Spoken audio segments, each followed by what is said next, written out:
জাতীয় নাগরিক পার্টি এনসিপির সারা দেশের বিভিন্ন পর্যায়ের নেতৃবৃন্দ এবং ছাত্র শক্তি, যুব শক্তি, শ্রমিক শক্তি সহ বিভিন্ন সহযোগী সংগঠনের নেতৃবৃন্দ, এছাড়া আমাদের এই প্রতিষ্ঠা বার্ষিকী উপলক্ষে আজকের এই ইফতার মাহফিলে উপস্থিত আছেন বাংলাদেশ গণপ্রজাতন্ত্রী সরকারের প্রধানমন্ত্রীর উপদেষ্টা জনাব মাহাদি আমিন, উপস্থিত আছেন বাংলাদেশ জামাত ইসলামীর সম্মানিত সেক্রেটারি জেনারেল মিয়া গোলাম পরোয়ার, এবং উপস্থিত আছেন বাংলাদেশ গণপ্রজাতন্ত্রী সরকারের সড়ক ও পরিবহন মন্ত্রী এবং ঢাকা 10 আসনের এমপি শেখ রবিউল আলম। এছাড়া 11 দলীয় জোটের বিভিন্ন দলের নেতৃবৃন্দ, গণ অধিকার পরিষদের নেতৃবৃন্দ, আমার বাংলাদেশ পার্টি এবং গণ অধিকার পরিষদ, আমার বাংলাদেশ পার্টি সহ খেলাফত মজলিসের প্রতিনিধি যারা উপস্থিত রয়েছেন, সাংবাদিক ভাই বোনেরা যারা উপস্থিত রয়েছেন, বুদ্ধিজীবী এবং নাগরিক সমাজের প্রতিনিধি যারা উপস্থিত রয়েছেন, সবাইকে আন্তরিকভাবে ধন্যবাদ জানাচ্ছি, কৃতজ্ঞতা জানাচ্ছি। এবং আজকের এই আয়োজনের আমাদের অন্যতম প্রধান উপলক্ষ জুলাই গণ অভ্যুত্থানের যারা শহীদ হয়েছেন সেই সকল শহীদদেরকে আমরা স্মরণ করছি শ্রদ্ধার সাথে।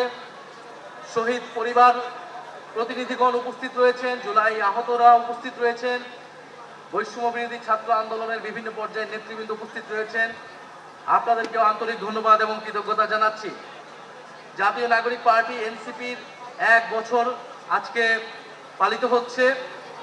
এই 1 বছর আমরা নানান অভিজ্ঞতার মধ্য দিয়ে জাতীয় নাগরিক পার্টি এনসিপি গিয়েছে।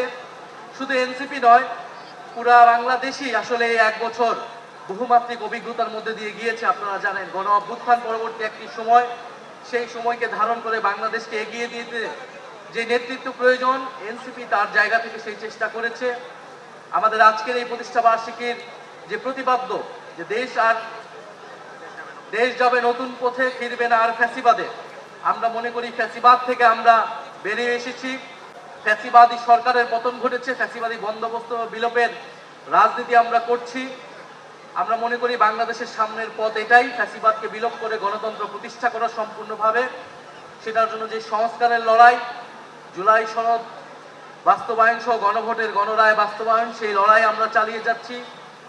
ফ্যাসিবাদ বিলোপের জন্য বিচার অত্যন্ত গুরুত্বপূর্ণ একটি বিষয়। সেই ফ্যাসিস্টদের, গণহত্যাকারীদের বিচারের দাবিতে, গুম খুনকারীদের বিচারের দাবিতে আমরা এখনো সরব রয়েছি।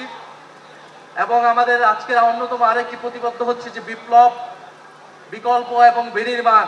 আমরা মনে করি যে বিপ্লবের শক্তি থেকে বিকল্প তৈরি হয়েছে, যেই বিকল্প বাংলাদেশকে বিনির্মাণ করতে চায়।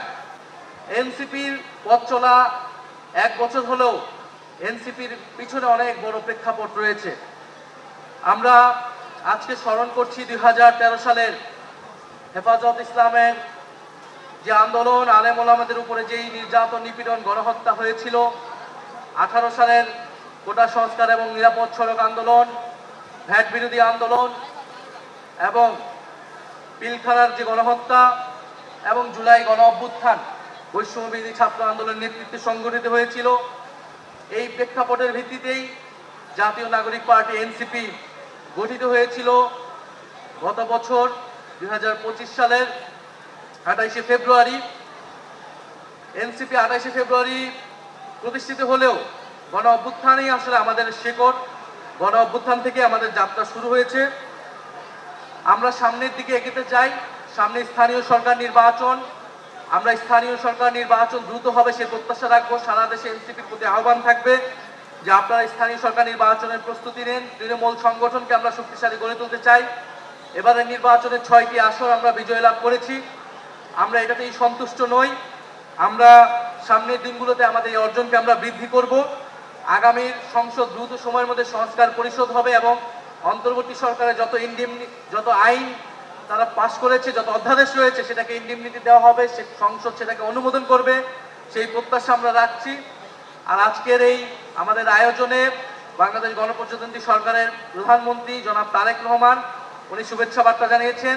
বিরোধী দলীয় নেতা এবং বাংলাদেশ জামাত ইসলামের সম্মানিত আমির জনাব শফিকুর রহমান এমপি, উনি শুভেচ্ছা বার্তা জানিয়েছেন। ওনাদের প্রতিও আমরা ধন্যবাদ এবং কৃতজ্ঞতা জানাচ্ছি। সর্বোপরি যারা অক্লান্ত পরিশ্রম করেছেন গত 1 বছর ধরে জাতীয় নাগরিক পার্টি এনসিপি তৃণমূল সহ কেন্দ্রের বিভিন্ন পর্যায়ে নেতাকর্মী। এই নির্বাচনে যারা সহায়তা করেছেন আমাদেরকে, বাংলাদেশের সাধারণ মানুষ যারা আমাদেরকে ভোট দিয়েছেন, তাদের প্রতি কৃতজ্ঞতা জানাচ্ছি।